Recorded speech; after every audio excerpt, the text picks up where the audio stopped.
It may seem like Apple is behind the competition a lot of the time. The company appeared to be slow to developments like widgets, bezel-less displays with camera notches and screens with high refresh rates. And with the iPhone 16 Pro, it appears to once again be late to the party, bringing generative AI features and a real button for the camera to its 2024 flagship. But if you will allow me to play therapist for a moment, I think it's not that Apple is slow, I think Apple is cautious, perhaps overly so. Caution on its own isn't a bad trait, in fact, it could be considered thoughtful rather than rushed to the cutting edge with its peers. Apple delivers, usually finding a slightly different approach that is often an improvement on what's out there. Just look at the Vision Pro headset or Apple Silicon, or even the iPod, the iPad, and the AirPods, which were far from the first of their kind when they launched. With the iPhone 16 Pro, the focus is on cameras and Apple Intelligence. The problem is Apple Intelligence isn't quite here yet. We can test some features in the developer beta that's currently available, but that's not necessarily the same as the experience the public will get when the update rolls out in October. It's not unprecedented for new iPhones to launch without some marquee features, sure, and thankfully there is still plenty that the iPhone 16 Pro brings. From camera control, the Fusion camera, and other video related updates to slightly bigger displays and iOS 18, the iPhone 16 Pro and Pro Max are intriguing successors, even absent the wanted intelligence features that are still to come. Even if you are not a glutton for buttons, there are still some camera updates that might intrigue you. This year's flagships sport what Apple calls a 48 megapixel Fusion camera, which has a faster quad pixel sensor. This enables what the company describes as zero shutter lag, which is wording it has used repeatedly over the years. In this case, it's referring to how quickly the camera will capture a shot after you press the shutter button. I will admit I was initially confused by this update, in part because it requires relearning some behaviors I had adopted to mitigate the shortfalls of older cameras. Basically, the iPhone 16 Pro's cameras are now so fast that when I asked someone to throw something so I could capture it in motion to see how still the images were, my shots ended up being of the person holding the object. Our video producer and I were very confused, and it wasn't until the zero shutter lag concept was explained clearer to me that I got it.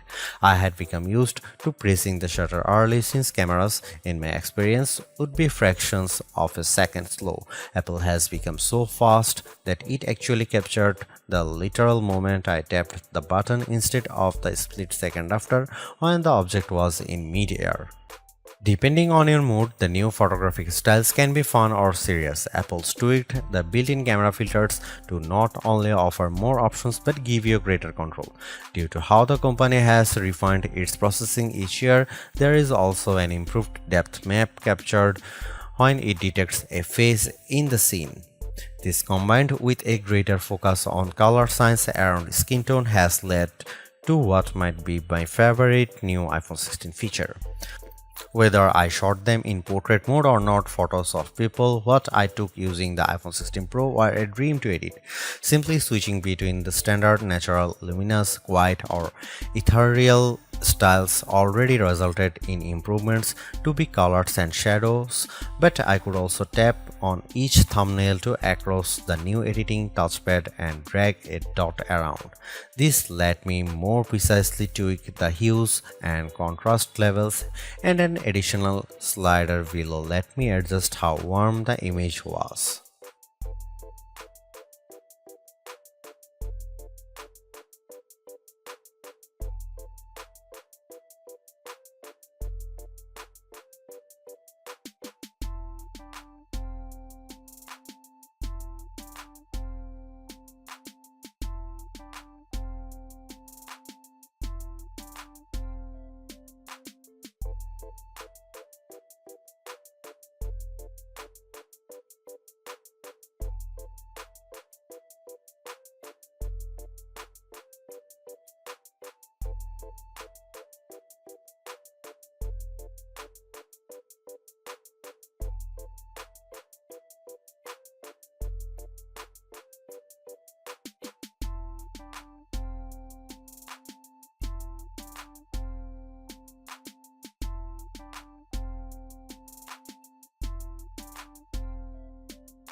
It's been about 2 months since the public beta for iOS 18 was released, and it was nice to get a taste of upcoming features like the new customizable home pages, expanded tap back reactions, and the redesigned Photos app. With the iPhone 16 launch, iOS 18 is basically ready for prime time with some caveats. This year, more than ever, it's hard to figure out what's coming to your iPhone and what isn't. With the release of Apple Intelligence slated for October, features like writing tools, cleanup for photos, and the redesigned Siri won't be ready till next month, and even then, your non-Pro iPhone 15 won't be compatible. Plus, some features that were teased at WWDC like Genmoji still haven't been added to the iOS 18.1 developer beta, which is where most Apple Intelligence features have been arriving as a preview for app makers. Within the iPhone 16 lineup too, there are things coming only to the Pro models like multi-layer recording in voice memos. It's confusing and can make choosing your iPhone a trickier decision, but for this review at least, the iPhone 16 Pro and Pro Max are getting everything. I cannot wait to try out multi-track recording in voice memos, and I hope Apple sees this yearning as a sign that it should bring this to more devices.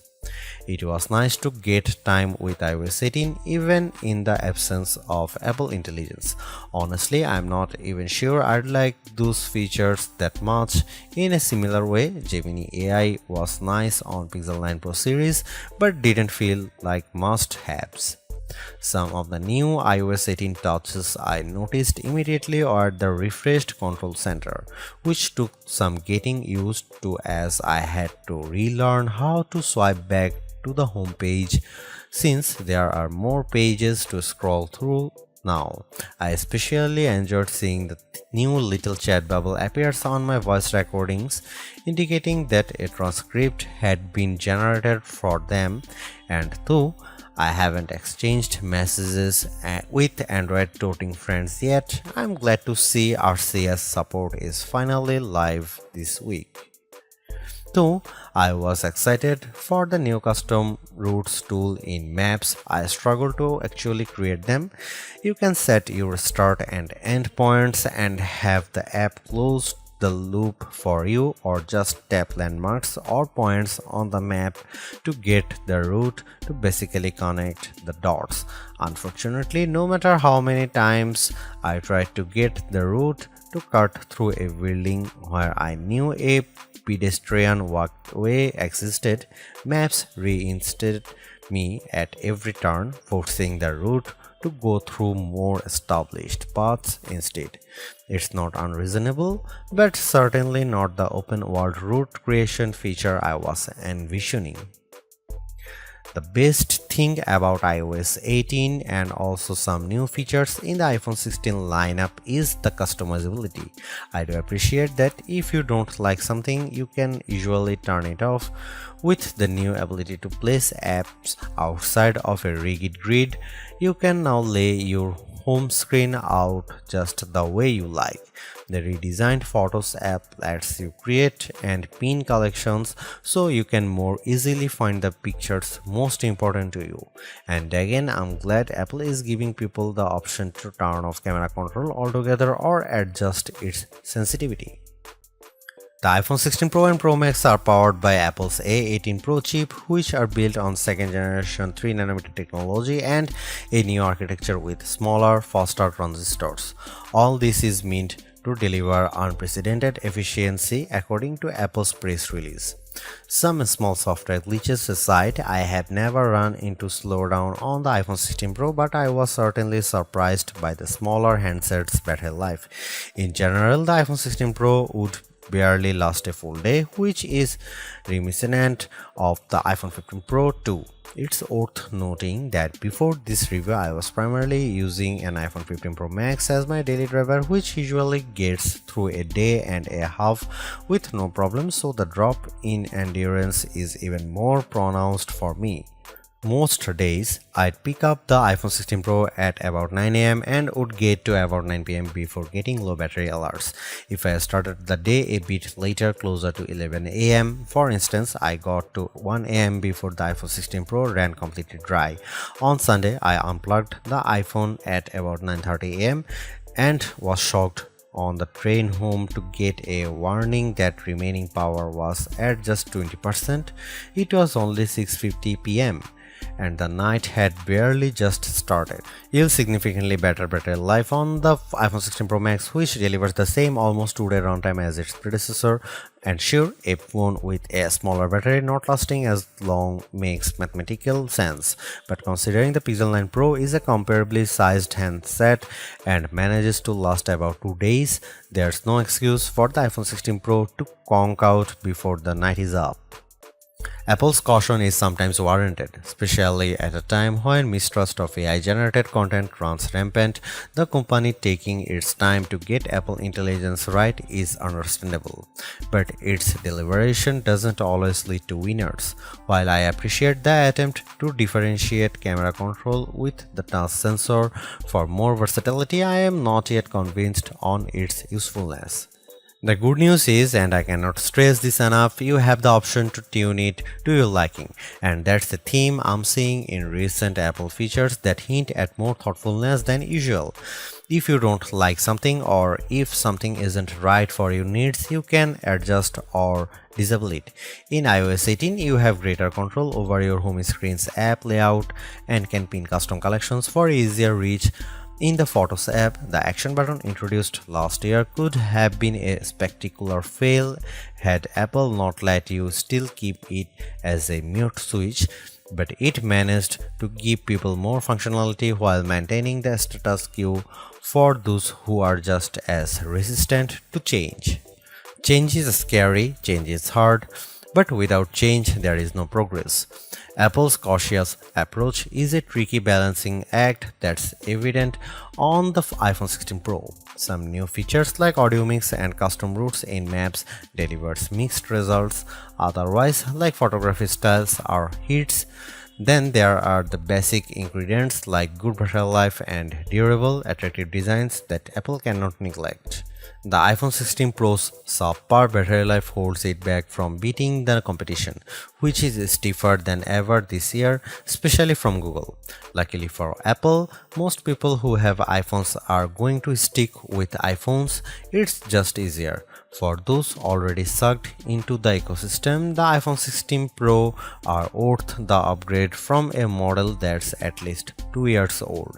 If you already have an iPhone 15 Pro, for the sake of our planet and your wallet, you might prefer to hold off on upgrading, especially since this year's devices aren't that much different.